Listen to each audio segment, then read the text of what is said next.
Witam serdecznie. W dzisiejszym odcinku ukażę, jak planuję zamienić karty Pokémon w mieszkanie. No i dokładną analizę krok po kroku. Zapraszam serdecznie do oglądania. Uwaga! Film nie jest poradą inwestycyjną. To osobisty projekt wiążący się z ryzykiem. Materiał zawiera osobiste przemyślenia i koncepcje. Część elementów może ulec zmianie w czasie. Witam wszystkich bardzo serdecznie. Dzisiaj w dosyć nietypowym filmie. Tutaj macie taki chwytliwy tytuł: Mieszkanie za karty Pokémon. I od razu nie brzmi to zbyt przyziemnie, realnie. To jest, można powiedzieć, że wręcz clickbaitowe. Ale zaraz wszystko rozjaśnię, wyjaśnię, o co tutaj chodzi i w ogóle jak to się wszystko narodziło. Ja jestem Janmax, to jest mój kanał Janmax TV. Mamy rok 2024. No i co? I lecimy z tematem. Zaraz wszystko stanie się jasne. Dobra. Ogólnie ten filmik będzie przedstawiał mój nowy projekt. I to jest projekt, który, jak sama nazwa tutaj wskazuje, wiąże się z kartami Pokémon. Tutaj ten tapet jest brany pod uwagę jako inwestycja alternatywna i zaraz krok po kroku właśnie pokażę, jak to ma wyglądać. Dobra, no to lecimy. Na początku oczywiście zrobię krótkie wprowadzenie, o co w tym wszystkim chodzi, jakie mam założenia początkowe, jakie tam założenia już tam ulepszyłem, pozmieniałem. W trakcie pewnie jeszcze niektóre koncepcje będą ewoluować, zmieniać się, ulepszać. I będzie to pewnie jeszcze nieco zmieniane. No i nim właśnie wejdziemy w głębszy temat, no to powiem, czym są w ogóle karty TCG i czym one się różnią od takich standardowych kart. Tutaj w ręku mam takie standardowe karty, które każdy na pewno miał w ręku. To są jakieś stare, tam one mają 50 lat pewnie. Może kiedyś były trochę więcej warte, teraz to u Chińczyka kupi się podobne za okolice 5 zł. No i co, one się zużywają, jakby wartość od sprzedaży to praktycznie w granicach zera, bo każdy może sobie kupić bez problemu takie nowe karty. No i właśnie przez masowość i właśnie łatwą dostępność, jakby one jako takiej wartości nie mają. Pewnie są jakieś tam edycje kolekcjonerskie, co rzeczywiście tam czasem ludzie szukają, jakoś tam zbierają czy coś. No ale sam zamysł jest taki, że po prostu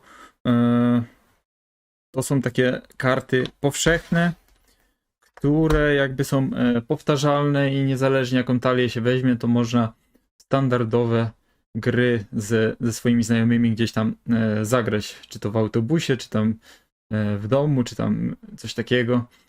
Na pewno część z was oglądała jakiś taki film Wabank, czy coś takiego. Był taki polski film, co właśnie grali w pokera i za każdym razem zawsze musieli kupować nową talię, żeby nie były karty oznaczone, ani nic w tym stylu.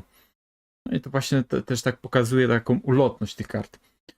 Natomiast TCG to są też karty, w które się gra w założeniu.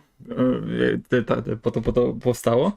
Tylko że one jeszcze mają jakby motyw budowania talii i jakby urozmaicania właśnie tej talii za pomocą różnych dodatkowych kart.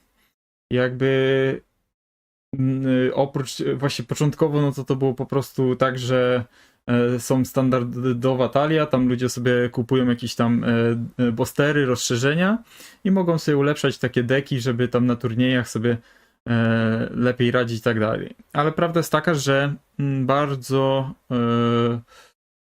dużo ludzi przeszło po prostu na kolekcjonowanie tego typu kart. Ogólnie największe firmy, znaczy największe brandy markowe, które właśnie się są związane z właśnie tego typu kartami, no to są oczywiście w Ameryce karty sportowe. Jest bardzo duża rzesza fanów Magica. No i oczywiście jest jeszcze Yu-Gi-Oh! No i są Pokemony. No Pokemony to jest jeden z większych market capów, jeżeli chodzi o rynek kart kolekcjonerskich. I właśnie na przestrzeni lat zrobiło się dużo szumu z tym związanego i się okazało, że te karty są poszukiwane przez kolekcjonerów i one mogą mieć naprawdę duże wartości. Tylko żeby taka karta rzeczywiście miała taką wartość kolekcjonerską, to tam musi spełnić cały szereg różnych aspektów i czynników. No i to jest gruba analiza, można by było wiele o tym mówić, ale tak pokrótce po prostu chcę powiedzieć, że taka podstawowa różnica między tymi standardowymi kartami, a właśnie tymi właśnie typu Pokémon jest taka, że tutaj właśnie w standardowych kartach, no to zawsze kupując mamy to samo, natomiast w tych kolekcjonerskich jakby chodzi o ten aspekt też losowości, zdobywania takich rzadszych kart, budowania jakby tych setów. No i właśnie to powoduje, że część kart jest dużo bardziej potrzebna albo szukana przez potencjalnych ludzi niż reszta. No ogólnie tak powiem wam, że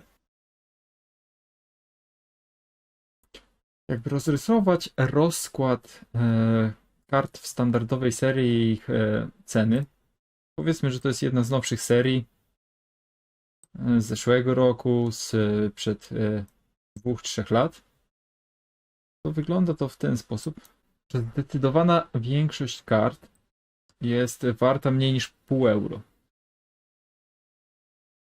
Czyli taka złotóweczka raczej nie przekracza czasem do 2, powiedzmy 0,5 euro. 50 eurocentów.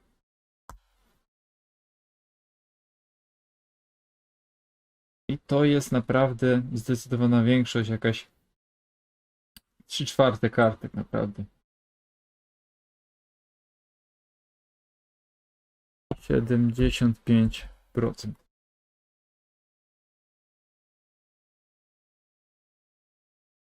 Nieco więcej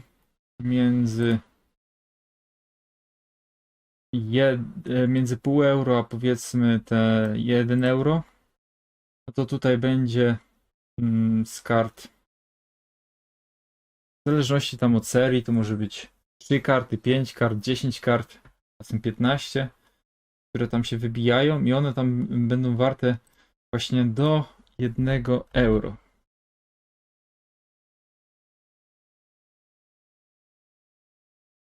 I powiedzmy jest te 80%, tam nawet 85%, w zależności tam od serii. To jest też bardzo płynne. No zróbmy te 85.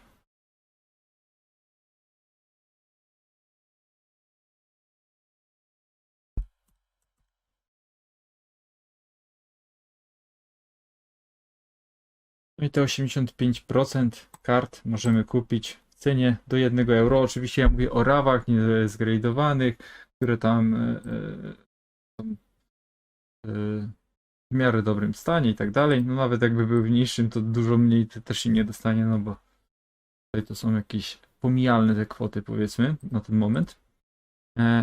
No ale właśnie te 10-15%, co tutaj jest, no to jest takie zdecydowanie droższe. Może nie na tyle droższe, co wam się wydaje, że bo to też nie przesadzajmy. No ale powiedzmy, że to jest nowa seria, ktoś tam sobie wyjmuje kartę z Boostera. No i ile ona może być warta? Tutaj powiedzmy, że mamy właśnie ten 1 euro, czyli to już jest powyżej, no to powiedzmy, że już jest 1,5, 2 euro i tak dalej. A tutaj na krańcu, tutaj powiedzmy, że jest 20 euro, no i często właśnie te najdroższe są od 50 euro. To tam zazwyczaj są 1, 2, 3 karty, w zależności tam od serii. I rozkład wygląda właśnie w ten sposób, że mamy zdecydowaną większość kart bulkowych o niewielkiej wartości. 10% takich kart, które tam nie przekraczają 1-2 euro. Trochę takich kart cenniejszych do 20 euro i zazwyczaj te kilka kart, które od razu na samym początku są bardzo drogie. I potem z perspektywy czasu to często jest tak, że właśnie te krańcowe karty, które są tutaj zróbmy kwadrat. O, tutaj. Może tutaj bardziej. O. To one drożeją oczywiście najbardziej. Też jakby mogą być tutaj pewne fluktuacje, że na początku, mimo że ta karta jest droga na początku, no to ona jest użytkowa i dla kolekcjonerów, i dla graczy, a potem na przykład jeżeli tam sety się zmieniają, no to już wartość użytkowa może maleć, natomiast przez to też cena spada i potem jakby na przykład ta karta trochę tańsza może być cenniejsza dla kolekcjonerów. No to są takie różne zależności, tych zależności jest bardzo dużo. Niemniej jednak no często jest tak, że właśnie po latach jednak te karty, które już były warte trochę więcej niż te 1 euro, to potem jednak rosną bardziej niż te, co są tutaj. Bo oczywiście one są powszechniejsze, jest ich więcej, większe prawdopodobieństwo wylosowania takiej karty. Bo jakby w posterze, na przykład jak mamy 10 kart, no to jest jedna taka nieco rzadsza, która właśnie jest w tym obszarze w drugiej połowie, a cała reszta to właśnie są te bulki często. No i tak właśnie wygląda taki rozkład. Natomiast jak są te właśnie najstarsze generacje, to oczywiście te karty, co są tutaj, to one też stopniowo zdobywają na wartości. Niemniej jednak właśnie taki bulk tutaj stąd, czy stąd, czy stąd, stąd, on nigdy nie będzie warty tyle, co tutaj te krańcowe karty. No bo to nawet jak spojrzymy sobie na bazę set, no to tutaj są zazwyczaj te karty holo, a tutaj są te, które były powszechniejsze. Często drożeją też, te co są tutaj takie na krańcu, że to były trochę bardziej cenne, ale jakby nie te najtańsze. Oczywiście jako całość serii, jak chcemy skompletować całość, no to będzie warte wielokrotność tego, jeżeli coś kompletujemy, ale to już temat na inne rozważania. Pokażę Wam teraz właśnie na przykładzie Card Market, jak wygląda rozkład takiej serii. Przed oczyma mamy tutaj znaną stronę do właśnie szukania kart Pokémon, się nazywa Card Market. Oprócz Pokémonów oczywiście mamy Magica, Star Warsy, mamy jakieś coś Disneya, One Piece'a, nawet My Little Pony ma swoją karciankę i Dragon Ball. Ale nie po to tu przyszliśmy. Tutaj jest ekspansja karty Obsidian Flames. To jest jakaś tam ekspansja z 2023 roku, jeden z nowszych dodatków, ale nie brałem żadnych jakichś takich najnowszych, tylko już powiedzmy takich, co już są jakiś czas na rynku, żeby pokazać ten naturalny jakby rozkład wartości tych kart. Dobra, to tutaj wejdźmy sobie na tą pierwszą stronę.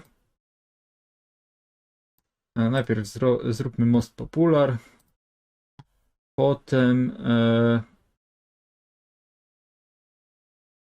najtańszy na początek. No i tutaj na tej pierwszej stronie no to będą jeszcze jakieś te kody, jakieś tam odpady. Natomiast tutaj już zaczynają się karty. No i tutaj jest taka kwota, od której to się rozpoczynają te ceny tych kart. Oczywiście jak sobie wejdziemy w te karty, to się potem okaże, że one jednak trochę więcej niż te 2 centy są warte. Najczęściej właśnie ludzie, którzy handlują dużą ilością kart, patrzą właśnie na cenę price trend, ewentualnie 30-dniową średnią cenę. W każdym razie to jest to, o czym wam mówiłem, że właśnie większość kart będzie miało właśnie wartości poniżej tych 50 eurocentów. Natomiast część kart rzeczywiście będzie dużo więcej warta. Popatrzcie tą skalę. Tutaj mamy 14 stron. Klikam sobie tutaj te kolejne. Wszędzie mamy tutaj 2 centy. Eurocenty. Realnie, no to mówię, to jest trochę więcej warte, powiedzmy, że to 50 groszy, no bo to tam plus minus, plus jakieś tam koszty wysyłki i tak dalej, no to z takim listem, no to jak zamówi się trochę tych kart, no to tak się mniej więcej rozłoży. I można sobie tanio uzupełnić taką kolekcję. Jednak to, co się dzieje ciekawego, to jest na końcach. Tutaj przerzucam, jest 11 strona, 12. No i popatrzcie. Tutaj dochodzimy do tej kwoty 50 eurocentów i potem jest taki wzrost. Wzrost do 1 euro, ale no nawet te po pół euro, co tutaj są, to już pewnie kosztują realnie więcej. No, tutaj jest price trend na 2 euro praktycznie. To nawet można powiedzieć, że ta cena już taka rosnąca to się zaczyna gdzieś tutaj, powiedzmy jak są te 30. 3/4, jak nie 80% kart jest warte mniej niż pół euro. Jak tutaj ta kwota już jest 0,3, 0,5, to tak naprawdę realnie te wartości kart już zaczynają być sporo większe. Tutaj mamy właśnie jeszcze 19 centów, natomiast jak już wejdziemy w tą kartę, to już będzie pewnie z pół. O, jest nawet pod euro. Jak widzicie, tutaj mamy 10 stron z 14, czyli to jest zdecydowana większość kart, które są warte niewiele. Natomiast tutaj one już na krańcu dosyć szybko zaczynają rosnąć. I jak wejdziemy sobie na ostatnią stronę, czyli te najcenniejsze karty z tego zestawienia, to już widzicie, to jest przedostatnia strona, tu już 1, tu już jest 5, a ta 5 to ile kosztuje tak naprawdę? To już kosztuje 8,28. Tak swoją drogą, ta karta będzie w mojej kolekcji jako 10, to w wersji japońskiej PSA. To chyba udało mi się zakupić. Zobaczymy w kolejnych odcinkach, jak to tam będzie wyglądać. Ale bardzo, bardzo ładny full art. Nie mogę się doczekać, jak zobaczę w realu.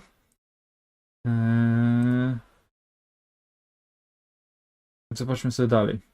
No i ostatnia strona. Tutaj są karty, które kosztują już sporo więcej. Tutaj mamy około 12 euro, tak realnie. Natomiast najdroższa Umbreon kosztuje ponad 60 euro. I to jest RAF, czyli karta niezgradowana. Zgradowany Umbreon ten prawdopodobnie będzie kosztował kilkaset euro. Także rozkład kart, jak już wam pokazywałem, właśnie wygląda w ten sposób, że zdecydowana większość jest warta niewiele. Część, natomiast ta końcówka jest taka bardzo mocno wzrastająca i te krańcowe karty, często pojedyncza karta jest więcej warta niż cała kolekcja. I to wraz z upływem czasu jakby to też narasta, w sensie, że te cenne karty często stają się jeszcze cenniejsze, natomiast no, te tanie karty, no to często też, jeżeli tam jakaś seria stanie się kultowa, to jakby też zawsze będą warte trochę więcej niż te 50 groszy, tylko powiedzmy już parę złotych. albo nawet dyszkę.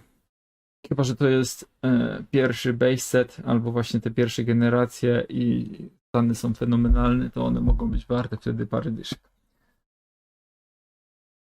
No a jeżeli chodzi o zgradowane, to i parę stówek. Albo tysięcy, jeżeli to jest super stan, pierwsza edycja.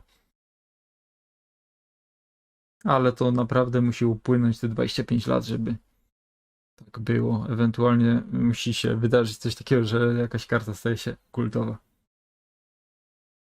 No i to jest oczywiście, jak coś jeszcze jest możliwe do zdobycia, no bo jakby w pewnym momencie te karty przestają być drukowane i no po prostu nie można ich zdobyć już nowych. No i wtedy oczywiście wchodzi rynek wtórny, no i w zależności od tego, jak ludzie dbali, jak jest popyt, podaż na te karty, no to one mogą rosnąć naprawdę do sporych kwot. No i jeszcze bardzo istotne jest to, w jakim stanie jest karta. Oczywiście najwięcej warte będą te w stanie idealnym, które są ocenione, autentyczność jest potwierdzona, a jeszcze więcej są warte, jak mamy pełne kolekcje, ale o tym jeszcze chwila. No i co? No karty Pokémon TCG, no to jest właśnie ten element tej karcianki kolekcjonerskiej w uniwersum Pokémonów. No i teraz właśnie wspomniałem o tym gradingu kart. No i właśnie czym to jest ten grading kart? Jakby, jak już mówiłem, jak mamy takie standardowe karty, tak? No to one tam wiadomo, są warte mniej lub więcej. Jedna jest warta 20 groszy, druga jest 50, trzecia złotówkę. Tam niektóre są bardziej chodliwe, niektóre mniej. Niektóre są warte no, już te kilkanaście euro. Ale tak naprawdę, jak już ta wartość zaczyna mocno rosnąć, to już z punktu widzenia kolekcjonerskiego chcemy wiedzieć, że dane dobro jest autentyczne. No i oczywiście prekursorem tego wszystkiego na taką gigantyczną skalę są Amerykanie, bo Amerykanie mają największe budżety na to, żeby pompować w swoje hobby, w jakieś tam kolekcje. I właśnie u nich narodziło się kilka takich dużych firm, które no początkowo zajmowały się tylko kartami sportowymi, bo oni tam mają bzika właśnie na punkcie tego baseballu. Na rynku europejskim, no to ja nie wiem, totalnie się nie interesuję baseballem i nie znam nikogo, kto by się interesował z moich znajomych. No ale pewnie tam jacyś fani się znajdą. Natomiast w Stanach Zjednoczonych, no to jest po prostu inne uniwersum, to jest taka skala, że nawet nie potrafimy sobie tego wyobrazić. Oczywiście wraz z rozwojem tego wszystkiego, no to te inne karty też trafiły do Stanów Zjednoczonych i oczywiście rynek kart Pokémon w Stanach Zjednoczonych też jest największy na świecie, tak naprawdę. No ale jak coś jest w Stanach popularne, to też jakby na całym świecie po części też, bo jakby oni mają bardzo mocną gospodarkę, która wpływa jakby na trendy takie światowe. No oczywiście Pokémony pochodzą z Japonii i tam no to też są bardzo popularne i też te karty mogą mieć sporą wartość, ale jeszcze o różnicach rynku japońskiego z tym globalnym, czyli anglojęzycznym pogadamy później. No i standardowo jakby taki grading to jest 10-skalowa skala ocen od 1 do 10. No i im jest wyżej, tym teoretycznie lepiej. Dlaczego teoretycznie? No dlatego, że czasem te oceny są losowe, chociaż teraz słyszałem, że już coraz częściej się tam sztucznej inteligencji używa i ona porównuje tam już karty ocenione na podobnym poziomie. No to powiedzmy, że teraz jakby ta losowość jest coraz mniejsza. No i oczywiście, no rzeczywiście tak jest, że jak są karty od 2 do 10, no to te wartości są sukcesywnie większe, ale wyjątek stanowią jedynki, bo jedynek jest na tyle mało iż w ogóle są tak abstrakcyjne, że czasem jedynka potrafi mieć większą wartość niż trójka, czwórka, czy tam nawet szóstka czy siódemka. Oczywiście niż dziesiątka to raczej nie będzie miała wartości większej, ale biorąc pod uwagę populację i tą skrajność, no to czasem jedynki rzeczywiście też mogą mieć dziwne wartości, ale rynek jakby no jednak nie pochłania tych mniejszych, no aż tyle co tych większych. Tutaj są wymienione takie największe te firmy, pewnie tam znalazłoby się ich jeszcze trochę, tam chyba w Wielkiej Brytanii coś funkcjonuje. Nie wiem, czy w Niemczech, czy we Francji. Natomiast, no jak widzicie, większość to jest jednak USA. USA tutaj po prostu jest takim najmocniejszym graczem na tym rynku. No i PSA, no to jest takie najbardziej rozpoznawalne i największa firma gradingowa w Stanach. No i bardzo często, mimo wszystko, jak właśnie ktoś wchodzi w ten świat, zaczyna kolekcjonować i chce mieć nie tyle co autentyczną kartę, co bardziej taki realny certyfikat, że ten produkt będzie potem chodliwy, no to najbezpieczniej jest jednak właśnie gradować takie karty przez PSA. Bo po prostu wystawiając taką kartę właśnie na jakimś platformie, na przykład na eBayu czy tam na Allegro, no te PSA-ki będą dużo bardziej chodliwe niż te inne karty. No zresztą nawet jak sobie gdzieś tam poszukacie zgradowanych kart na jakichś platformach, to porównajcie sobie po prostu ile jest z danej firmy i jakie ceny mają. I to jest naprawdę spora różnica. Oczywiście Japonia, Tajwan, tam też mają swoje firmy, pewnie tam na lokalnym rynku, no to też ma to jakąś wartość, rozpoznanie i tak dalej.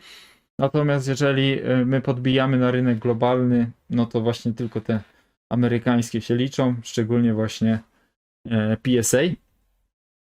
W Polsce też była próba stworzenia właśnie marki gradingowej, no ale została sprzedana technologia za całkiem spore kwoty.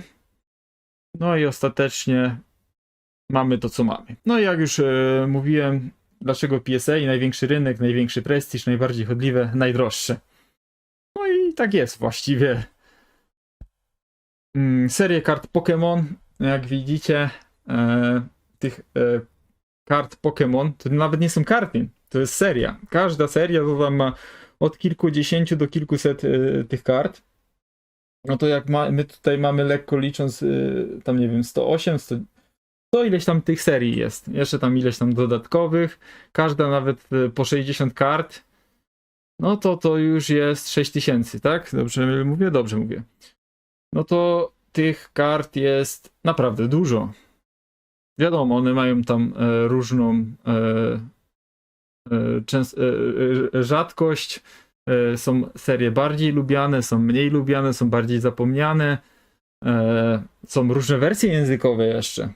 Naprawdę, żeby zdało być wszystko, to by trzeba by było naprawdę mieć nieograniczony budżet i nieograniczoną ilość czasu, żeby sobie jeździć i właśnie to wszystko skupować, polować. I jak do tego w ogóle podejść?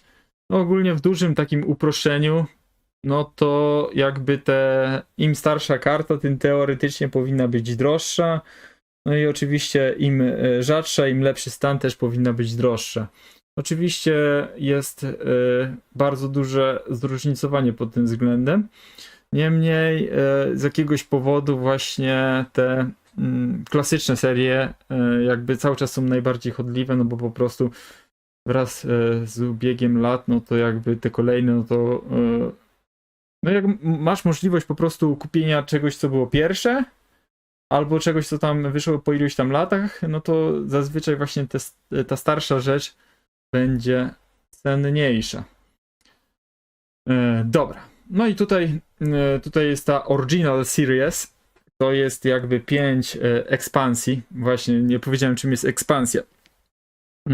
Jakby Pokémony mają generację. Przynajmniej jeżeli chodzi o te takie gry wideo. I mamy w tej chwili 9 generacji i to jest 1025 Pokémonów na ten moment, czyli końcówkę roku 2024. No a jeżeli chodzi o karty Pokémon, to jakby w Japonii to tam już zaczęły wychodzić w 97 roku, chyba nawet w 96 były pod inną nazwą jako Pocket Monster, ale tam potem jakby to się trochę tam zmieniło.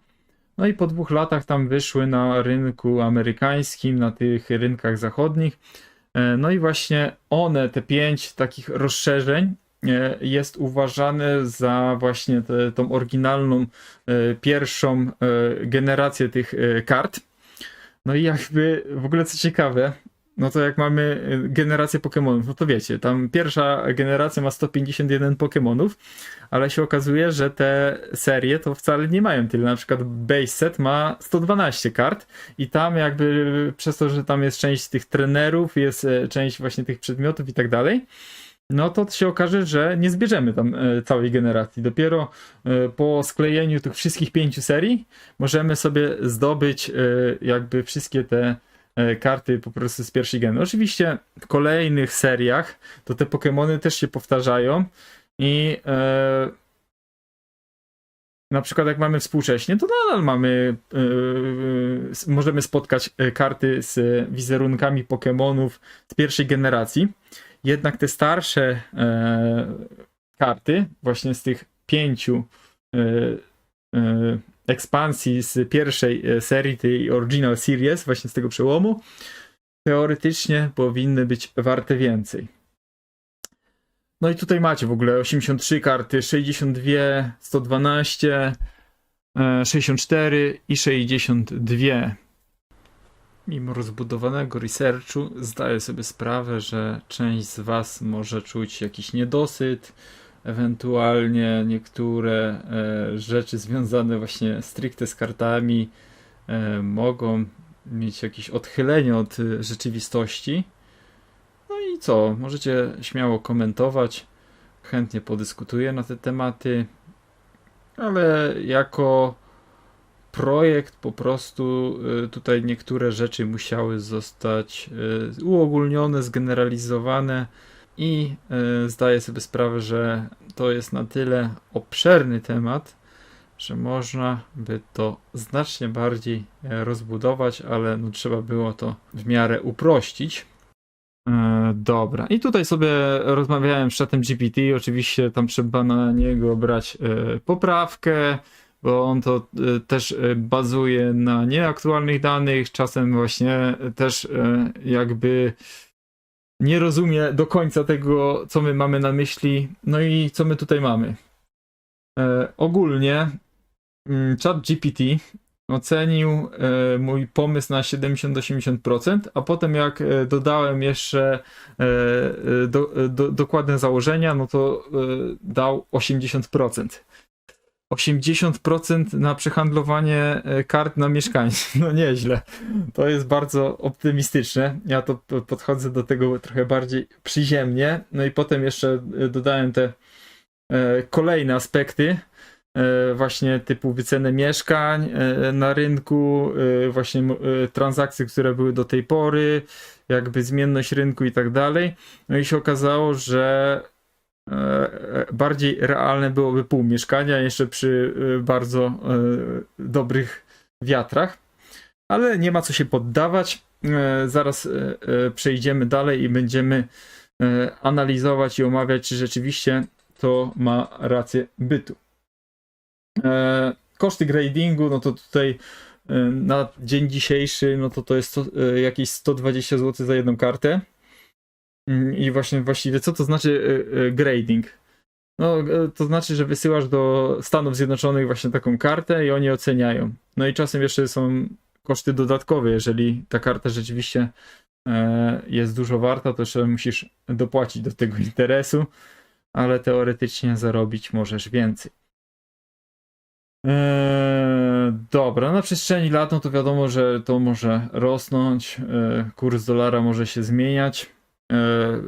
Część kart oczywiście można kupować bezpośrednio od ludzi, to jakby ten koszt oceny i to na jaką ocenę zostanie wyceniony, no to też już nam odchodzi. No i tutaj jeszcze takie założenie, że tam ileś tam będę wysyłał osobiście, ileś tam będę kupował, ale to też jak już siedzę z tym tydzień ponad, czy tam 2, myślę nad tym, to jakby coraz więcej takich aspektów dochodzi. I się okazuje, że no, takie początkowe założenia ulegają zmianie. No i co? Tak wypracowałem sobie jakby takie główne aspekty, które są na ten moment moim zdaniem ważne.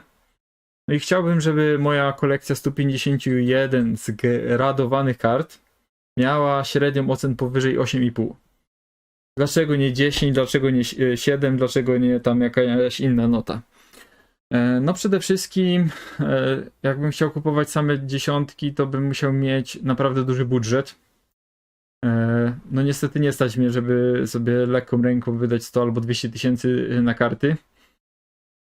I to nawet rozłożone w czasie, no bo to no nie zarabiam tyle, żeby właśnie to były same dziesiątki, jeszcze najlepiej z starej generacji, i dlatego będę musiał trochę przyoszczędzić. Dlatego takie dziewiątki, niektóre dziesiątki, niektóre ósemki są bardziej realne. No jakby były jakieś ultra rzadkie karty typu Charizard, na przykład pierwszej generacji, to nawet nie wiem, taka 5, 6 to by była już super, jakby była w takiej kolekcji. Ale wiadomo, że jakbym chciał sprzedać taką kolekcję, to jednak fajnie by było, jakby te karty były na naprawdę wysokim poziomie. Ponad 1/3 kolekcji z Original Series, no to też jest takie luźne założenie, bo ogólnie na początku to myślałem, żeby tak całość była, a potem że połowa, no a ostatecznie uznałem, że co najmniej 1/3, żeby była, to będzie git. No i oczywiście te karty, co tam będą wypełnieniem reszty, czyli te 2/3 albo no połowa, no w zależności jak to tam się ułoży, jak tam, co uda mi się upolować, to oczywiście chciałbym, żeby miały wartość jak największą i żeby jakby kolekcja stanowiła jakąś całość, żeby jako kolekcjoner, który posiadam taką kolekcję, żebym ja był usatysfakcjonowany i potencjalny przyszły właściciel tego typu kart też jakby miał radość z jakby kompletnego zestawu Pokemonów, które jakoś tak fajnie są dobrane.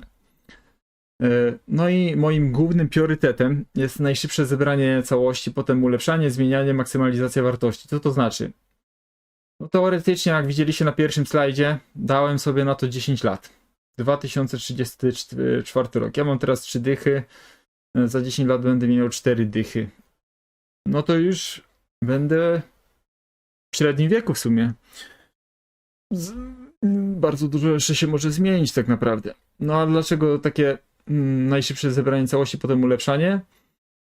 No jakby stworzenie właśnie takiej koncepcji, że właśnie masz coś i potem jakby to ulepszasz, wydaje mi się lepsze niż rozłożenie w czasie takie nadmierne tego kolekcjonowania, bo jak coś się zbyt bardzo wydłuża, no to potem jest ciężko na ten plan realizować. Dlatego wydaje mi się, że trzeba działać jak najszybciej, a potem właśnie to ulepszać, bo jeżeli no to będzie tak 10, 20, 30 lat, no to możemy powiedzieć, że kiedyś się uzbiera, a latka lecą, jednak życie jest ograniczone, tak? I dlatego właśnie tak sobie pomyślałem, że realne by było na przykład zebranie całości w 4 lata. No wiadomo, że być może za 4 lata jeszcze ta całość nie byłaby warta wartości mieszkania potencjalnego. Natomiast stopniowo jeszcze tam można by było ulepszać, handlować i ulepszyć taką kolekcję, żeby ta wartość rzeczywiście dla potencjalnego kupca była taka, żeby móc kupić mieszkanie. Język angielski, japoński, karty jakby Pokémon, one jakby wychodzą w różnych językach.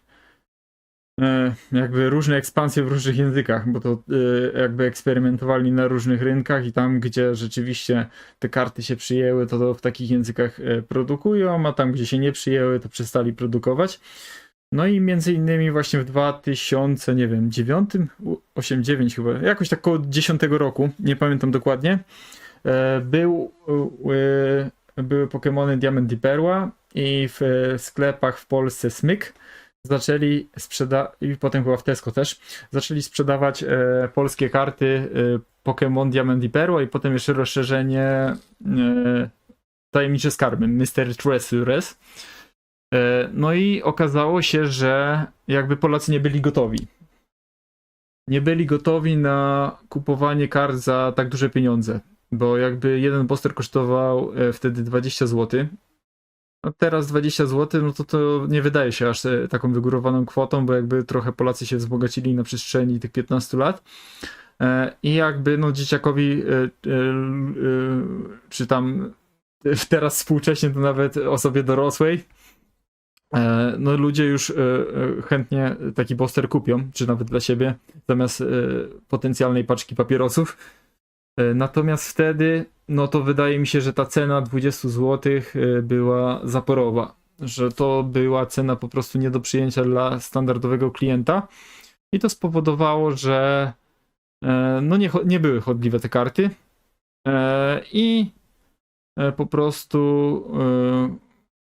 firma, która zajmuje się dystrybucją, wycofała się z rynku polskiego i jakby do tej pory na naszym rynku są sprzedawane karty tylko w języku angielskim. No i język angielski to jest taki podstawowy, globalny język. Oczywiście Stany Zjednoczone, Wielka Brytania, no to są takie dwa główne rynki. Wszystkie kraje, w których nie ma jakby lokalnych języków, no to też nimi często handlują. A tam, gdzie są jakieś lokalne, to i tak ludzie też zbierają te angielskie karty. Bardzo ciekawe jest to, że na przykład jak mamy karty w języku holenderskim, niemieckim, francuskim, włoskim, hiszpańskim, to często można je kupić taniej, szczególnie te starsze serie, niż w języku angielskim, właśnie dlatego, że no te anglojęzyczne są bardziej poszukiwane. Jeżeli chodzi o karty japońskie, to tam mają bzika na punkcie kart trenerów, one są często droższe niż te angielskie, natomiast często karty japońskie są w bardzo dobrym stanie, w dobrej cenie i można dorwać też ciekawe. No i no ogólnie przyjęło się, że dużo tych podstawowych kolekcjonerów kolekcjonuje głównie te karty angielskie, natomiast są też kolekcjonerzy, którzy poszukują kart we wszystkich językach.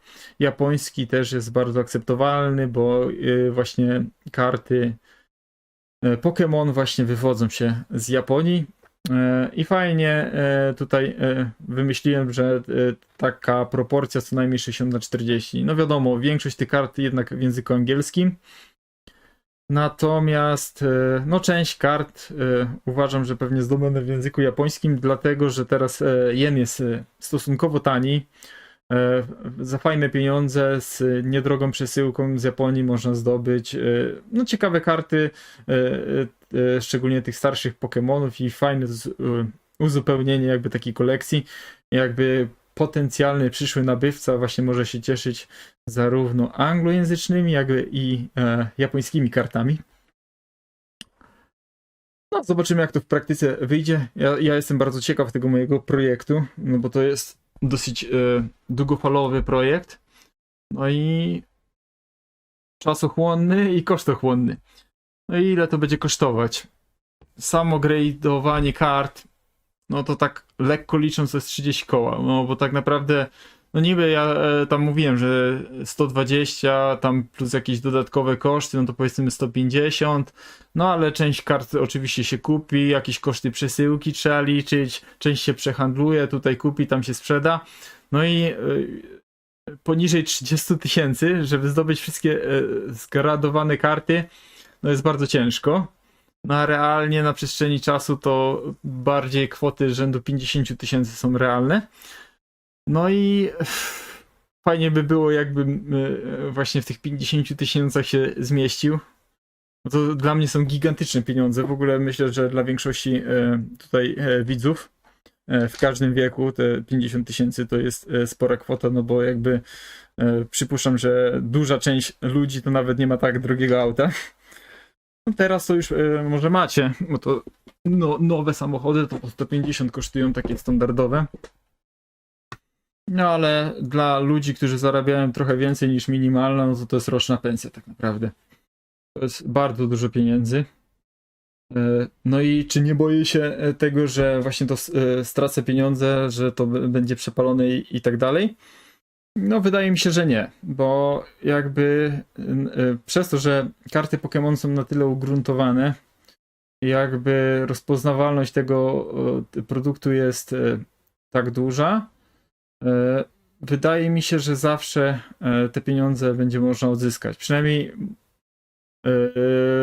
cenę gradingu. No bo jakby przez to, że właśnie musisz zgradować, ze Stanów dosłać, otrzymać takie karty, no to zazwyczaj te 150 zł za taką kartę powinieneś dostać w najgorszym wypadku. No wiadomo, że tam jak ludzie nie mają pieniędzy i uciekają właśnie z całym dobytkiem, no to nie przejmują się kartami, ale ogólnie jak mamy taką standardową koniunkturę i wszystko jest cacy, to raczej nie powinno być problemów po prostu z pieniężeniem tego typu produktów.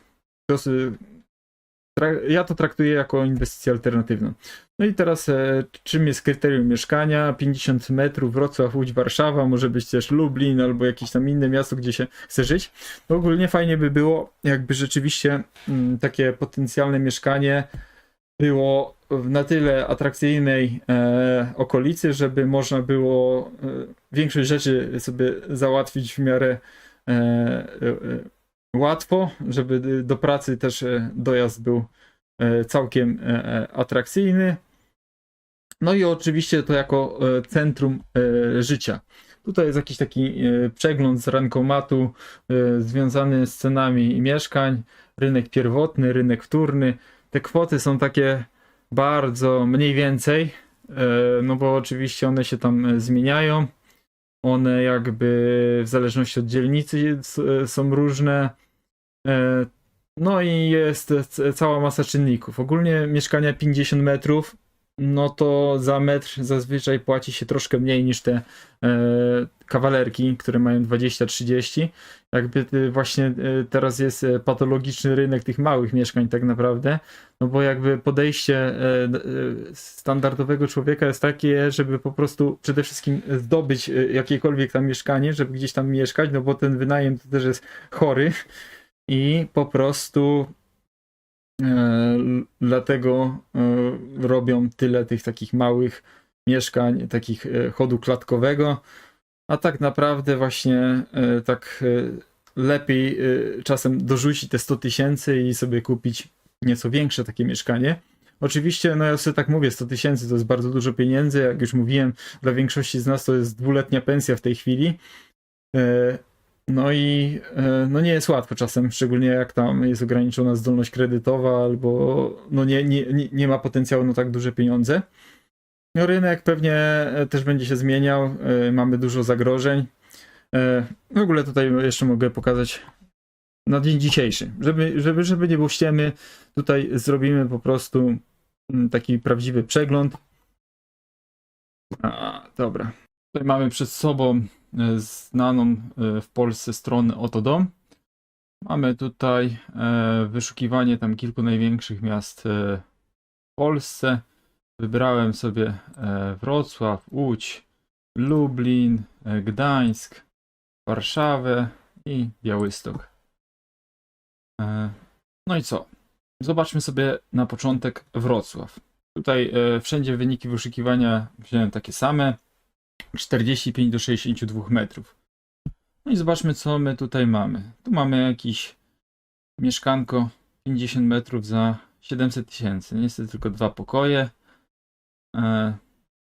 750, 550. Tutaj trochę większy salon widać. 1 175 000, takie trochę bardziej fancy.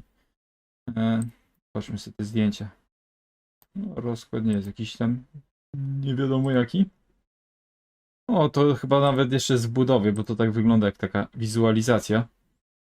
Tutaj nawet jest po ukraińsku ogłoszenie na 1 200 000.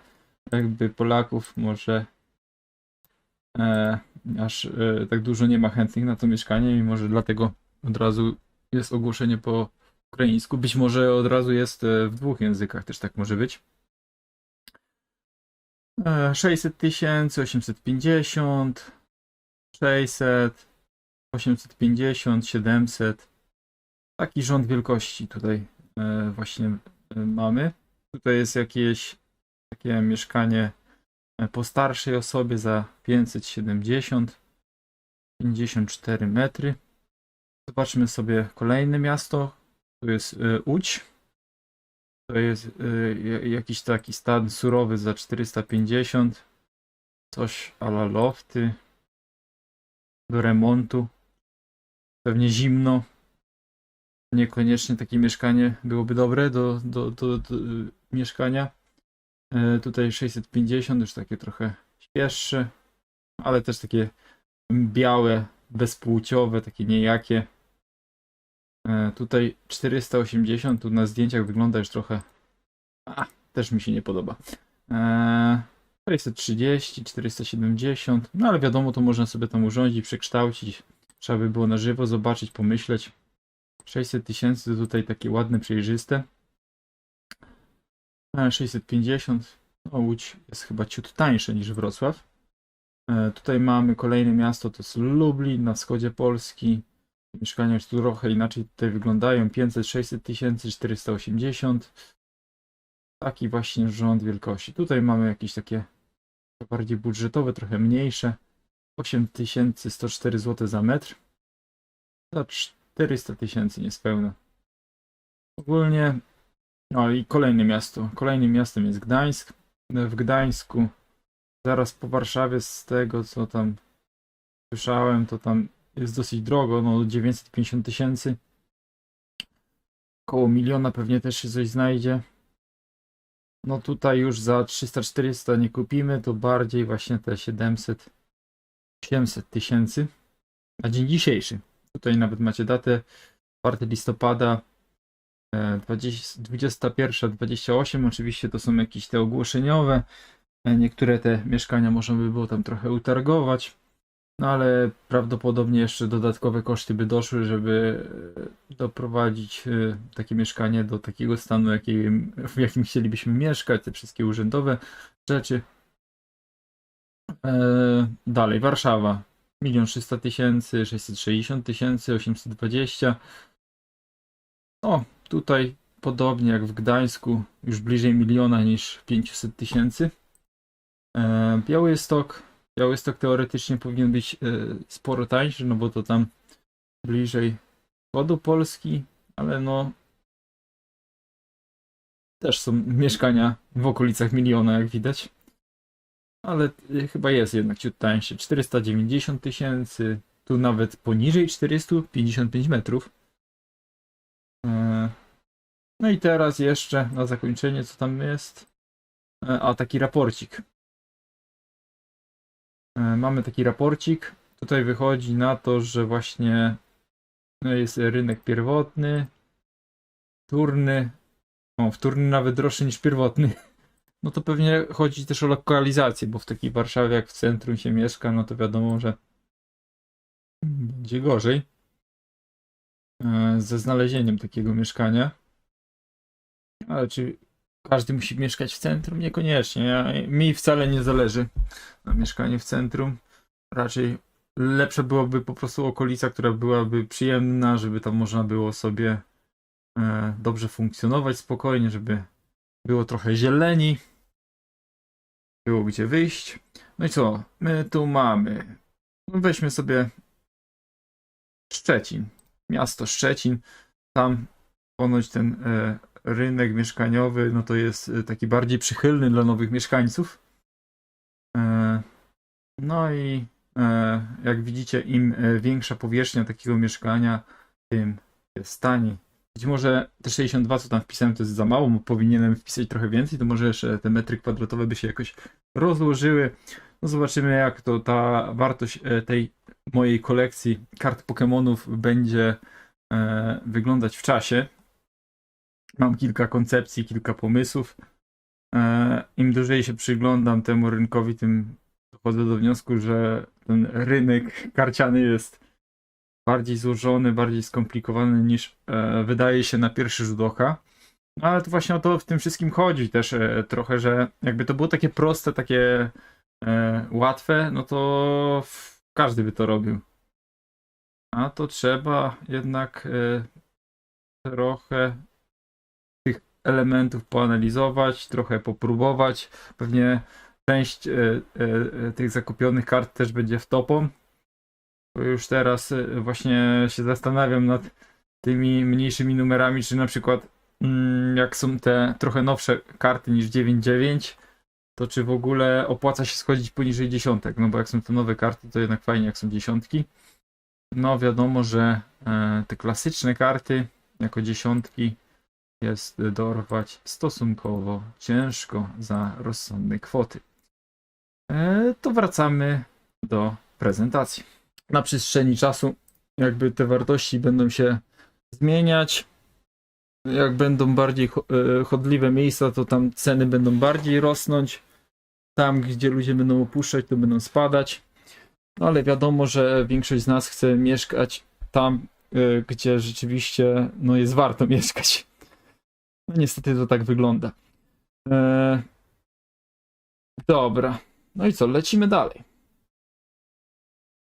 No i jak zauważyliście, no to tak lekko licząc, to co najmniej razy 10 trzeba by było na tych kartach zrobić, że tam 50 000, a tutaj chcę 500 000 albo i więcej.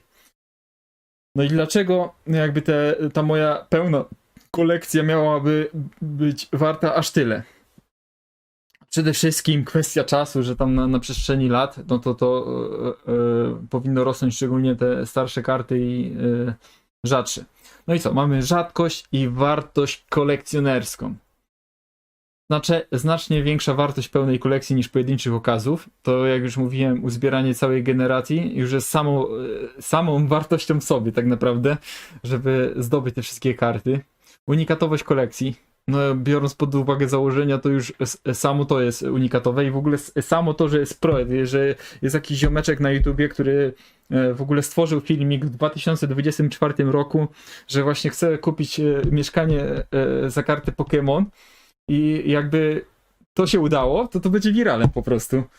Za ileś tam lat po prostu będzie case study na studiach, że będą pokazywali, że pan Tomasz tutaj z YouTube'a stał się wiralem, bo wymienił karty Pokémon na mieszkanie. Wyobrażacie to sobie? Wyobrażacie? Tak może być. Unikatowość kolekcji już mówiłem. Wzrost rynku inwestycji alternatywnych. Ogólnie to jakby współcześnie, jak pewnie zauważyliście, część z was ma jakieś wysokie wykształcenie, a nie zarabia jeszcze tych kilkudziesięciu tysięcy. A to wszystko z powodu tego, że jakby ta klasa średnia ma się coraz gorzej. W sensie w Polsce jakby przez 30 lat się kształtowała ta klasa średnia, wyrastała, że tam w końcu ludzie liznęli trochę, że mogą sobie kupić jakieś auta, ogrody, coś tam właśnie mieć własnego. Ale się okazuje, że jakby to już się kończy. Bo jakby jak mamy ten rynek koniunkturalny, to niestety tutaj z jednej strony mamy spłaszczenie tych zarobków, że jakby osoba bez wykształcenia, robiąca proste rzeczy, zarabia niewiele mniej niż osoba, która tam jest już jakimś takim pomniejszym ekspertem. No wiadomo, że jest duża część ludzi, którzy zarabiają naprawdę sporo. Niemniej jednak teraz niestety mamy trochę spłaszczenie rynku i jakby ta klasa średnia znowu się kurczy, bo jakby to, co my uważamy za klasę średnią, to tak naprawdę w sumie to już jest klasa biedna. Albo niedługo będzie klasą biedną, bo po prostu nie ma jakby możliwości zachowania wartości w czasie, bo jakby mamy przemiany. I kto zauważy te przemiany i się dostosuje, będzie wygrany. Jak to nie zauważy, no to będzie słabo. No ogólnie to też powoduje, że jakby ci najbardziej zamożni ludzie będą szukali inwestycji alternatywnych. No ci politycy, czy tam celebryci, no to już mają po kilkanaście, kilkadziesiąt tych mieszkań, mają pakiet samochodów sportowych, jakieś Ferrari w garażach, a tak naprawdę część z nich właśnie będzie chciała mieć coś innego, coś takiego jak dzieła sztuki. Ale właśnie takimi dziełami sztuki też mogą być karty. I właśnie taka kolekcja kart Pokémon w sumie dla kogoś, kto już ma cały szereg innych rzeczy, zabezpieczenie majątku, ma odłożone tam ileś na emeryturę, ma już, no nie wiem, akcje globalnych spółek, ma ubezpieczenie na życie jakieś fajne i spłacone kredyty, czy tam jakieś należności, no to właśnie zabezpieczenie majątku w kartach wbrew pozorom wcale nie jest takim głupim pomysłem, jak już mówiłem. Sentymentalia i popkulturowa wartość, no to jak już mówiłem, Pokémony nie przepadną, one już są ponad 30 lat i jeżeli coś już przetrwało 30 lat, to za kolejne 30 lat przypuszczam, że nadal będzie przynajmniej rozpoznawalne. Wiadomo, że rzeczywiście może być tak, że pojawi się coś nowego, że ludzie będą jakby mieć inne zainteresowania, ale jakby zawsze będzie ta część klientów premium, która jednak będzie pamiętała te złote czasy i będą chcieli tego typu przedmioty posiadać. Szczególnie jeżeli one będą potwierdzone certyfikatami i rzeczywiście będą legitne. No i teraz ostatni punkt. Wiedza ekspercka do rynku kolekcjonerskiego. No, jak jesteś takim CEO, który ma tam 10 firm i jakby zajmujesz się całą masą różnych aspektów właśnie takiego życia na wysokim poziomie, to jakby twój czas jest bardzo ograniczony. I na przykład masz kupę kasy, ale jakby no nie masz czasu, żeby się zajmować szukaniem i kolekcjonowaniem takiej serii, no bo tak naprawdę, no jak widzicie, ja tutaj poświęcę parę lat swojego życia na taki projekt, a osoba, która właśnie ma rzeczywiście środki i będzie chciała taką kolekcję uzyskać, no nie będzie musiała się zastanawiać, jak to zdobyć, ile to zajmie zdobycie jakby takiej karty, bo jak już będzie całość, no to po prostu idzie się tam do notariusza, czy to jak to będzie wyglądało, no i może zdobyć legitną, pełną kolekcję kart i powiesić u siebie w swojej willi, domu, czy tam w muzeum, jak będzie miało taką ochotę. No i to jest jak najbardziej spoko możliwość.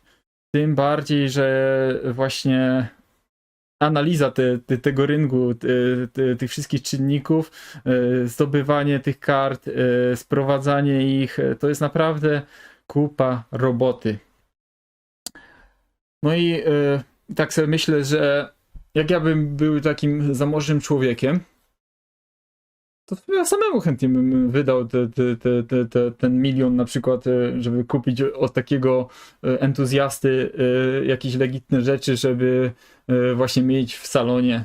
No bo jeżeli rzeczywiście ty zajmujesz się wieloma innymi rzeczami, no to taka możliwość jest naprawdę spoko. Tym bardziej, że no, jakiś ziomeczek poświęcił na to ileś tam lat swojego życia. No i to jest win-win. Dobra, no i profil kupującego. Inwestor alternatywny. To osoba, która specjalizuje się w inwestycjach alternatywnych, jak dzieła sztuki, zegarki, alkohole i tak dalej. No jak już mówiłem, no możesz mieć złoto, diamenty, możesz mieć te akcje, jakieś pakiety emerytalne, możesz mieć fundusz norweski, 10 mieszkań i w ogóle być zabezpieczony na każdy możliwy sposób, ale w tym wszystkim jakby brakuje takiej emocji, brakuje czegoś takiego, co też sprawi ci radość. No bo nie ukrywajmy, większość tych rzeczy jest w sumie stosunkowo nudna, bo tak wpłacasz sobie na tą emeryturkę regularnie, żeby tam na starość nie jeść gruzu, no to właśnie potrzeba trochę w tych emocji. No i kobiety no to przepalają pełno kasy na jakieś tam fancy stroje, torebki i tak dalej, ale to rzeczywiście potem żadnej wartości nie ma. Natomiast zakup alternatywny, na przykład takich rzeczy jak zegarki czy karty Pokémon, no to wiadomo, to też jest jakaś fluktuacja, ta wartość też się zmienia w czasie, ale no nie ukrywajmy, że sporą część tego jednak zachowa, czyli jakby łączysz coś takiego fajnego, jakiś hobby z tym, że zachowujesz wartość. No i wiadomo, jak pieniądze upadają i tak dalej, systemy się zmieniają. Teraz przecież będziemy świadkami na przestrzeni kolejnych dekad przemian na ten rynek pieniądza w pełni cyfrowego, CBDC. Czy tego chcemy, czy nie, no to już to się dzieje. No i co? No jakby ten pieniądz będzie taki coraz bardziej lotny, jakby coraz mniej namacalny i właśnie jakby takie alternatywne zachowanie wartości to jest naprawdę coś pięknego. Bo właściwie takie karty to mogą być lepszą inwestycją niż te inne alternatywa tak naprawdę. Dobra, doświadczony kolekcjoner TCGG. No i co? Taka kolekcja w świecie kolekcjonerskim oczywiście tutaj się podkreśla ten prestiż, że masz taką kolekcję o wartości 500 000, 1 000 000, 2 milionów. No to jest coś fajnego, że właśnie możesz się pochwalić, że masz całą kolekcję pełną pierwszej generacji, że wszystkie Pokemony, że tutaj jest średnia ocen 8,5 albo 9. No i to jest coś fantastycznego, że właśnie możesz zdobyć i to jakby nie musisz analizować, kupować po kolei, tylko możesz kupić całość. Szanowni Państwo, całość. Entuzjaści popkultury i nostalgii, no nie wszyscy muszą być kolekcjonerami typowymi, nie wszyscy muszą być inwestorami, po prostu ktoś może mieć widzimisię, że po prostu lubił kiedyś Pokemony, ma tam ileś tam milionów na koncie, no i w sumie dlaczego nie? Na przykład jesteś celebrytą, kiedyś lubiłeś Pokemony czy coś i tak sobie myślisz, w sumie to bym sobie kupił taką kolekcję na ścianę, będzie mi dobrze pasować tutaj, i będzie cacy. Jest sporo przecież takich ludzi, którzy lubią jakby mieć takie aspekty wizualne w swoim domu. No i luksusowy konsument, no to też, jak już mówiłem, to się zaognia trochę w tym samym, że po prostu może mieć jakiś tam swój gust i może po prostu go na to być stać. No i teraz trochę o zagrożeniach. No ryzyko walutowe oczywiście jest. Jakby takie lokalne waluty jak polski złoty, no to one statystycznie funkcjonują 27 lat. Nasza złotówka już funkcjonuje trochę dłużej, bo już 3 dychy ma na karku. No ale oczywiście tutaj cały czas gdzieś tam w tle gadają o tym euro. Teraz coraz głośniej się mówi o cyfrowym euro. Teraz się coraz więcej mówi o tym kryzysie finansowym. Jutro w ogóle są wybory w Stanach. No jest tak dużo czynników, że to tam wiadomo są fluktuacje, jakieś rzeczy, których nie przewidzimy. No i różnie to może być, jakby przez te ryzyko walutowe no możemy stracić, albo wręcz przeciwnie, możemy zyskać, ale przez to te karty mogą być tak drogie, że aż niedostępne dla Polaków na przykład. No różnie to może być, bo $20 za ocenę karty, no to jest teraz, i powiedzmy, że to jest warte tam 9 dyszek. Natomiast jakby złotówka się zdeprecjonowała w stosunku do dolara, to by mogło się okazać, że no i 1000 nie wystarczy, no w zależności, albo w drugą stronę, może wręcz przeciwnie, dolar się osłabić i jakby to też może stracić na wartości. Jest bardzo dużo takich aspektów, na które no nie mamy wpływu, ale to tak naprawdę przy dowolnej inwestycji takie ryzyko istnieje. Wojna, konflikty zbrojne tutaj mogą destabilizować rynki i prowadzić do utraty wartości aktywów. Na to w sumie, szanowni państwo, też większego wpływu nie mamy. No nawet taka pandemia pewnie może wpłynąć, no bo jak ludzie siedzieli w domach, to chcieli mieć hobby, to w sumie takie karty też były spoko. Jak wyszli, no to też się zmienił ten styl życia. Wiadomo, że jak jest kryzys w twoim domu, w twojej branży, gdziekolwiek, no to jakby się tnie to, co jest nadmiarowe, czyli jakby takie alternatywne rzeczy, no to też jakby no nie są potrzebne do życia. Chce się przeżyć, uratować rodzinę, zjeść coś. No a jakby długofalowo, jak już się potem to uspokaja, to można handlować dalej. Przemiany życiowe. No, szanowni państwo, no ten lata 30, w sensie ten okres między 30 a 40 rokiem życia, no to teoretycznie jest związany z jakimiś tam przemianami życiowymi, przynajmniej u takiego statystycznego człowieka.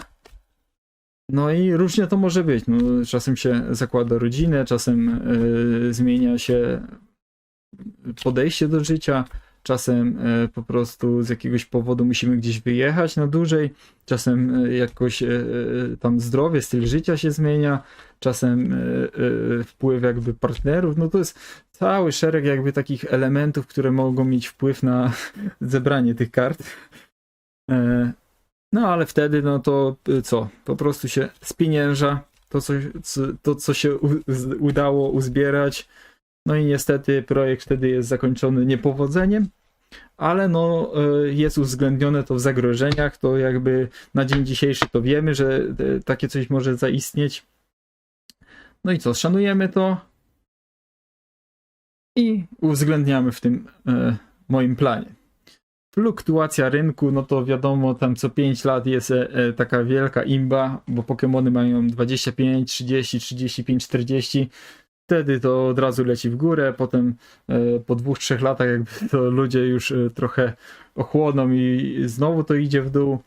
I jakby kolekcjonerzy, tacy fani Pokemonów jakby cały czas są w tym, a jakby ci ludzie, którzy są tacy dochodni, że tak to ujmę, no to oni się pojawiają wtedy, kiedy coś jest popularne. No i właśnie z Pokemonami to też są takie trendy, że czasem się dużo słyszy, że tutaj dzieciaki coś tam handlują, tutaj Pokémon Go, tutaj coś tam wychodzi, a czasem są takie lata, że w ogóle masz wrażenie, że już wszyscy o tym zapomnieli, ale jakby to w jakby drugim obiegu to cały czas gdzieś funkcjonuje. Problemy finansowe, no i w każdym inwestowaniu jest to, że właśnie no, zmieniają się te rzeczy finansowe, no i czasem rzeczywiście z płynnością może być problem. No i tutaj wiecie, szanowni państwo, chcecie dobrze, jak najlepiej, żeby to miało ręce i nogi. Tutaj sobie oszczędzacie na emeryturze, tutaj sobie kupujecie jedzenie, tutaj sobie tam opłacacie rachunki, no ale wyskoczy wam jakiś nagły remont, ten rozwalenie się lodówki, jakieś dodatkowe koszty zdrowotne, no jest cały szereg rzeczy, które mogą powodować problemy finansowe. No i to już może rozwalić wasz plan i musicie trochę zrobić 2 kroki wstecz, żeby podratować te finanse, a potem na nowo móc jakby sobie rozpocząć to wszystko od nowa. Zmiana trendów i popularności, no i to się wiąże z tą fluktuacją rynku, no to o tym nie będę się powtarzał. Zmiana w regulacjach prawnych, no w sumie tak sobie myślę, że jak moja kolekcja rzeczywiście już będzie warta te kilkaset tysięcy, będę chciał ją przehandlować, no to chyba będę potrzebował jakiegoś radcy prawnego, żeby taka transakcja była rzeczywiście legitna, żeby tam odprowadzić wszystkie te niezbędne podatki. No nie wiem, teraz chyba jest PCC, że jest ten rotacyjny, no bo jeżeli będę te karty trzymał dłużej niż pół roku, to jakby nie muszę płacić od nich podatku, bo jakby one jakby zostały kupione, przeleżały pół roku, odsprzedaję. Chyba tam jest od zysku jakiś tam dochodowy 19 od różnicy, czyli na przykład kupujesz kartę za 1000, sprzedajesz za 2, to musisz od tego 1000 zapłacić 19%, ale no nie wiem, czy da się to jakoś tam obejść, czy te PCC, bo PCC chyba jest niższe, tam chyba było 2%. Trzeba będzie porozmawiać i przemyśleć jeszcze z jakimiś tam radcami prawnymi, ale na to jeszcze mamy czas.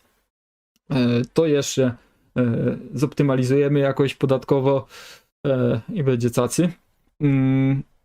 No ale oczywiście mogą być zmiany, że no nie wiem, zrobią takie podatki, że to już w ogóle nie będzie się opłacać. No ale to wtedy was o tym poinformuję. Ryzyko walutowe. Tutaj mamy trend dolara. Wcześniej już wspominałem o tym, że to wszystko się może zmienić. Teraz jakby dolar znowu zaczyna drożeć. Byliśmy teraz na dołku, była fajna cena dolara, ale teraz znowu leci w górę. Jakby długofalowy trend od 2003 roku, no mimo wszystko jest spadkowy dla złotówki, bo jakby to widać, że tutaj spada, ale już nie tak bardzo jak mogłoby spadać. Ogólnie z większością tych walut lokalnych tak jest, że ona długofalowo do tych grubych walut tracą. Najlepiej to widać na kursie franka szwajcarskiego, bo jakby złotówka od samego początku zawsze traci do franka długofalowo. No ale nie ma co się przejmować, bo tutaj i tak to wygląda całkiem stabilnie. No nie jesteśmy tacy jak Turcja, że tam, czy tam jakieś kraje afrykańskie, tylko jesteśmy częścią silnej gospodarki, częścią Unii Europejskiej, częścią jakby większego tam placu. Nasza gospodarka jest stosunkowo zdywersyfikowana. No i mimo tych niesprzyjających rządów na razie nie ma tragedii i jakby Polacy bronią jakby swojej gospodarki mimo wszystko, mimo tych wszystkich negatywnych wiadomości. No i nie wydaje mi się, żebyśmy mieli w najbliższym czasie jakąś taką ultra hiperinflację. Rzeczywiście złotówka może tracić na wartości, ale wydaje mi się, że na dzień dzisiejszy, jak nie nastąpią jakieś czarne łabędzie, to, że jakby cały czas będziemy się posługiwać podobną skalą wartości. Tutaj właśnie dałem taki wpływ wojny na cenę hrywny. Jak wiecie, w 2022 roku wybuchła wojna. Ogólnie hrywna była w stosunku do głównych walut w długoletnim trendzie spadkowym. Tak naprawdę jak tak się spojrzy na te wyceny ekonomiczne, to można by spostrzec, że Ukraina w sumie już przed wojną była praktycznie bankrutem, bo to szło w złym kierunku. Natomiast stymulacja właśnie tych banków europejskich i między innymi Narodowego Banku Polskiego spowodowała, że właściwie no ta hrywna wcale aż tak bardzo nie spadła, przynajmniej w oficjalnym kursie. To jest spadek około 30%, co biorąc pod uwagę destabilizację przez wojnę, to 30% to nie jest aż tak dużo, jakby się mogło wydawać, względem właśnie euro, dolara, czy tam nawet złotego. Bo tutaj macie tam 30 parę, ale to jest jeszcze 2020 rok. Jak widzicie, te 22, no to tam jest ten spadek. No to właśnie będzie około 30%. Dlatego nawet jakby tutaj rzeczywiście były jakieś posunięcia wojenne w Europie, co jest jak najbardziej możliwe w dzisiejszych czasach, to wydaje mi się, że jakaś ta wartość naszej waluty albo siły nabywczej będzie zachowana. Może nie na takim poziomie, jak jest teraz i z zdobyciem tych kart może być trochę ciężej, ale powinno być mimo wszystko stabilnie. Co jeśli nie mieszkanie? No, szanowni państwo, w życiu to tak bywa, że można mieć świetne aspekty projekty, przygotowanie, wiedzę, know-how. Możesz być przygotowany najlepiej na świecie, a i tak może coś nie wyjść. No i rzeczywiście trzeba być przygotowanym na jakieś alternatywne rzeczy. Dlatego tutaj wypisałem jakieś takie luźne takie rzeczy. No i co? Nowy projekt. No być może jakiś projekt YouTube'owy, albo nowa firma, albo w ogóle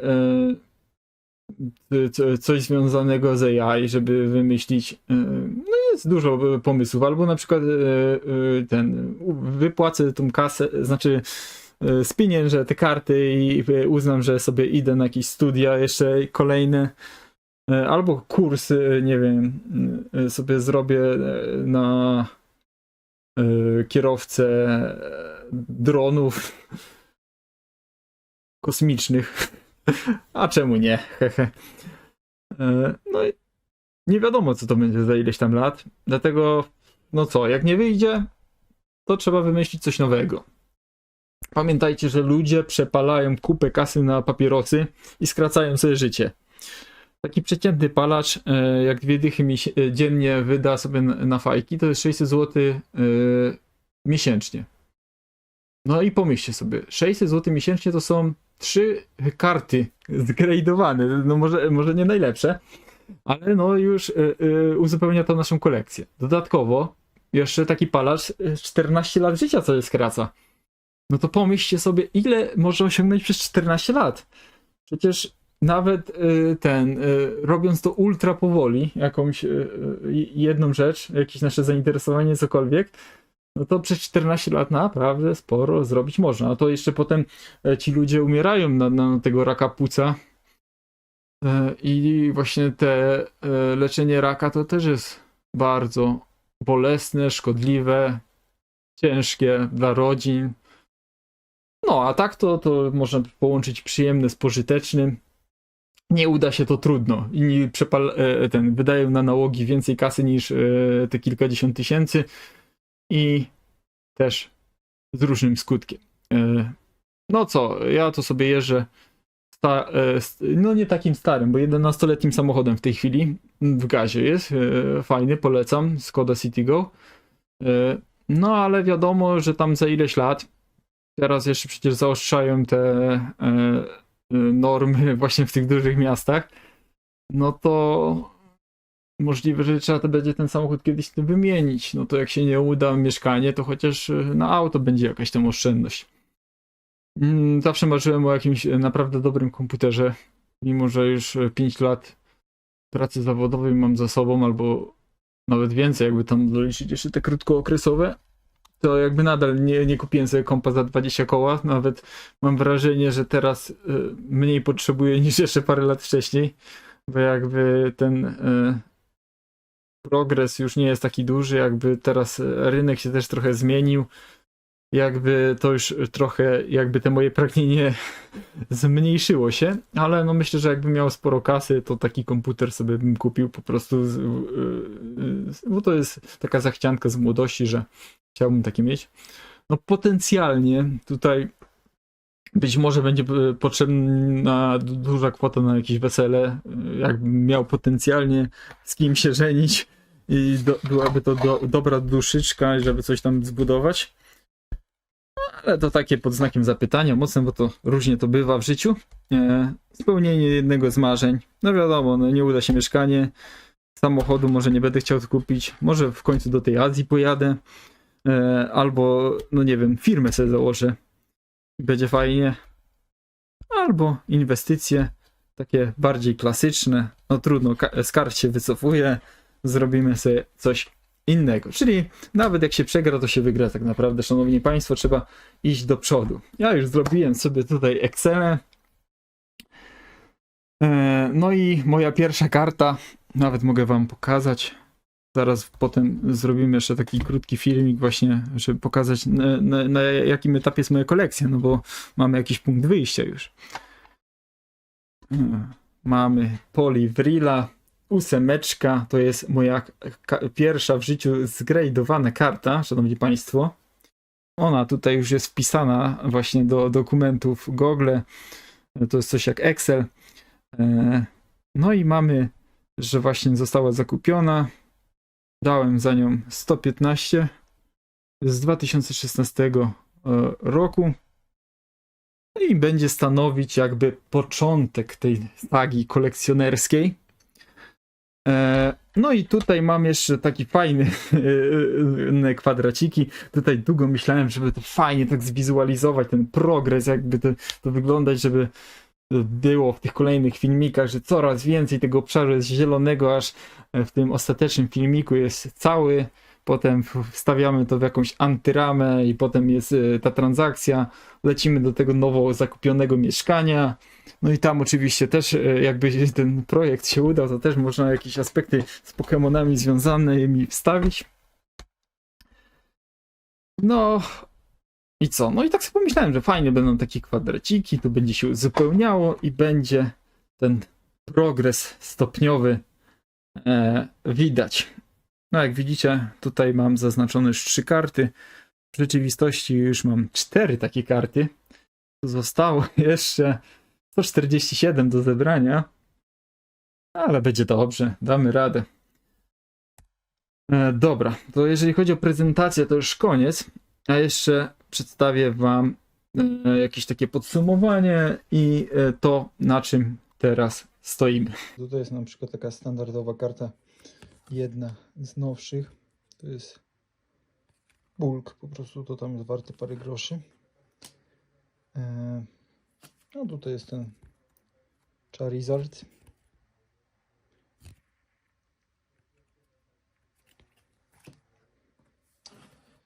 No i tutaj mamy te karty PSA. No ale nim przedstawię, this way, this one, to przedstawię jeszcze mój klaser.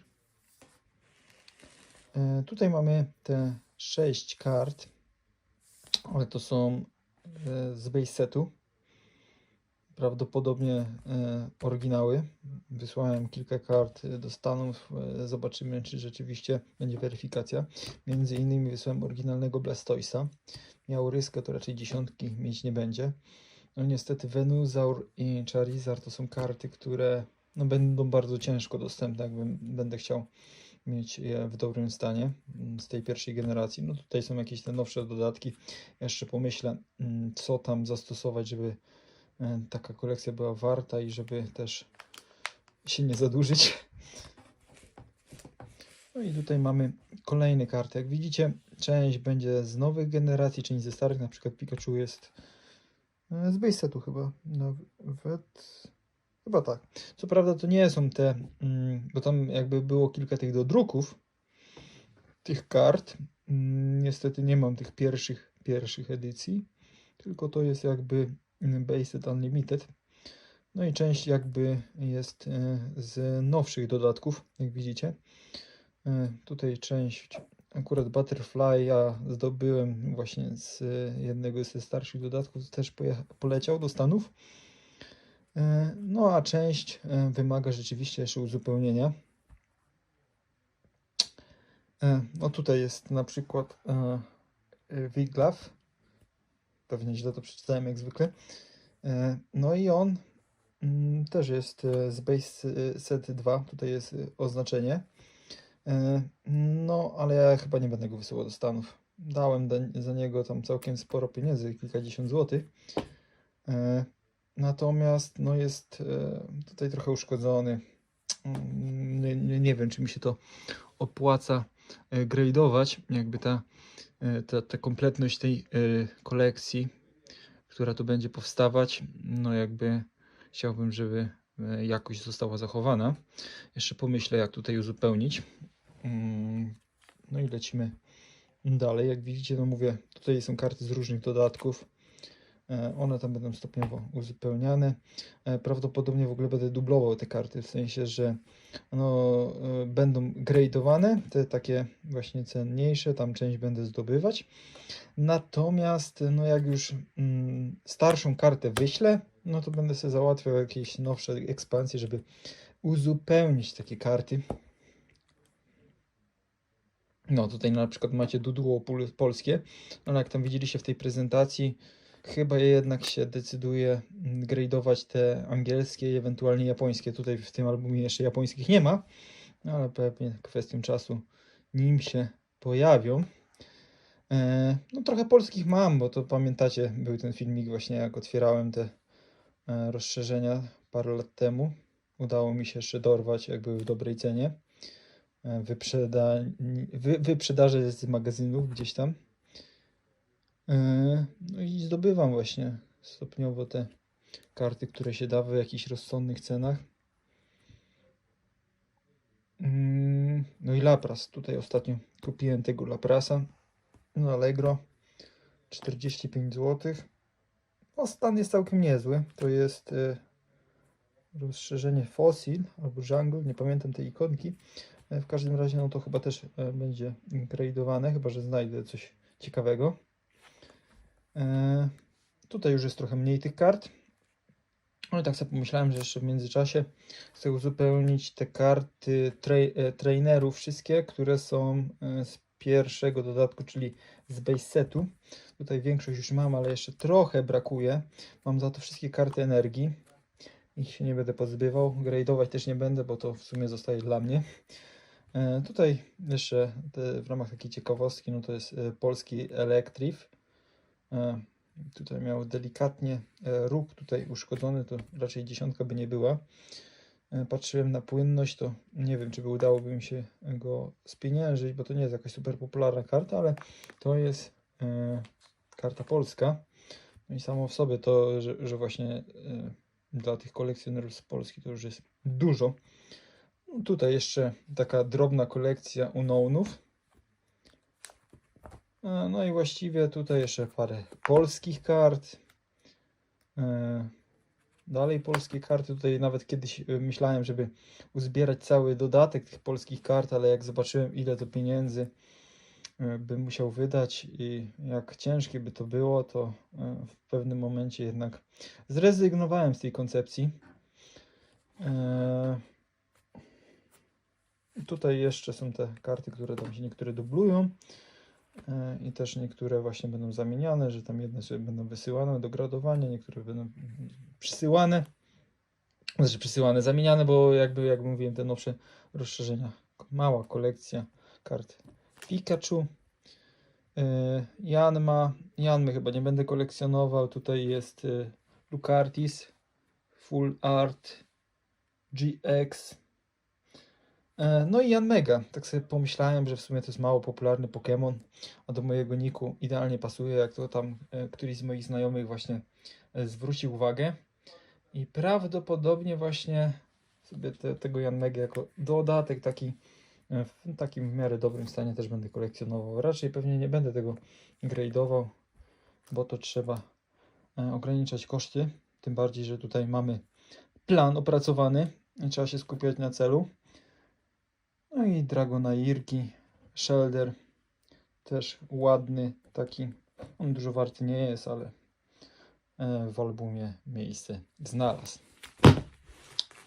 I to jeżeli chodzi o moją taką standardową kolekcję, oczywiście tam tych bulków, jakichś tam pobocznych kart też tam trochę mam, ale to może innym razem.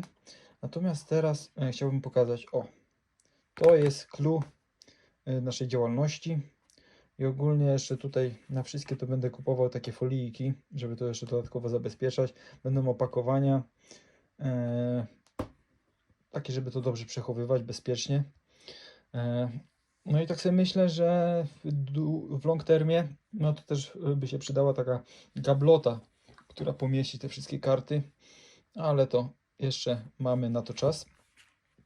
Tutaj z tymi kartami PSA, no to oczywiście tutaj mamy notę, tu jest 8, mamy rok, mamy rozszerzenie, evolution, no i przede wszystkim mamy ten QR kod, który umożliwia po prostu wejście na stronę. Ja tam sobie w sumie do tego mojego arkusza będę wrzucał, nie wiem czy będę Wam to udostępniał, na ten moment może nie, natomiast przemyślę, może dam Wam jakiś ograniczony wygląd właśnie, jak tam wygląda stan mojej kolekcji, żeby każdy mógł sobie obserwować postęp.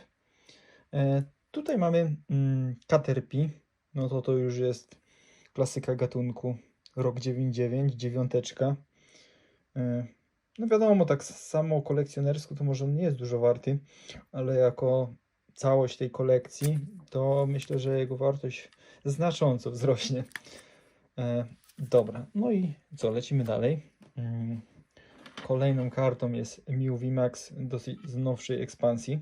Szczerze powiedziawszy, to nie wiem, czy wszystkie te karty, co teraz pokazują, będą w ostatecznej kolekcji, bo ja to tak zaczynam, robimy te kanto, ale no bardzo możliwe, że no część tych kart jednak uznam, że żeby maksymalizować tą wartość tej ostatecznej kolekcji, że po prostu będą tu jakieś trady, wymiany, żeby właśnie były jak najbardziej jednolita, jakaś fajna ta kolekcja. Ten bardzo mi się podoba. Fajny jest, taki spoko, ale nie wiem, czy znajdzie się miejsce w ostatecznej kolekcji. No jest dziewiąteczka, jeden z nowszych dodatków. Na pewno z tych kart trzech, no to prawdopodobnie te dwie zostaną, bo Caterpie i właśnie Poliwrat. Dlatego, że to jest pierwsza karta. To jest pierwsza karta PSA, którą kupiłem. To w ogóle to musi być po prostu w tej kolekcji, żeby to po prostu podkreślić ten projekt, tą istotę tego projektu. Natomiast to, no to 9.9 rocznik, no po prostu no musi być, no. To te dwie karty prawdopodobnie tak na 98% będą w ostatecznej kolekcji, chyba że to coś tam się wydarzy. Natomiast tutaj te dwie, no to już różnie to może być. Niemniej jednak taki Flareonik, fajny, świeżutki. Myślę, że koncepcyjnie do tej kolekcji na ten moment no to będzie pasował jak najbardziej. Jest super. Dziewiąteczka, 22 rocznik. Natomiast te Mew, no to nie wiem. Może mi się uda jakiś starszą ekspansję dostarczyć. No i co, jeżeli chodzi o te karty, stan kolekcji właśnie tych klasycznych kart, no to jest tyle. Matko, nie sądziłem, że ten materiał wyjdzie aż tak długi, ale dziękuję wszystkim, którzy tutaj dotrwali do tego momentu. Fajnie byłoby, jakbyście zostawili łapki w górę. Subskrypcje też by się przydały w sumie, jak tam chcecie za jakiś okres czasu, taki dłuższy, liczący w miesiącach, latach, sobie przypomnieć o tym filmiku i zobaczyć jak tam progres, no to taka subskrypcja jest spoko, bo można sobie wejść, zobaczyć i sprawdzić, czy to się udało, czy też się nie udało, czy się rozeszło po kościach. Jeżeli chodzi jeszcze o kontynuację tego projektu, to jeszcze pewnie za jakiś czas zrobię jakieś podstawowe Q&A, bo możliwe, że jakieś pytania się narodzą odnośnie tego filmiku. Oprócz tego planuję jeszcze wrzucać regularnie jakiś progres. Tak realnie to optymalnie by było co najmniej tam raz na 3 miesiące, ale pewnie na sam początek, jak jeszcze wszyscy są podekscytowani tym projektem, to te filmy będą raczej częściej, ale no potem no to w zależności od czasu, zaangażowania i tego właśnie jak to tam w życiu prywatnym leci, no to mogą być te filmy nieco rzadziej. Ale w najbliższym czasie myślę, że jeszcze coś ciekawego powstanie, ale na razie ten materiał jest na tyle długi, że jest czym się rozkoszować.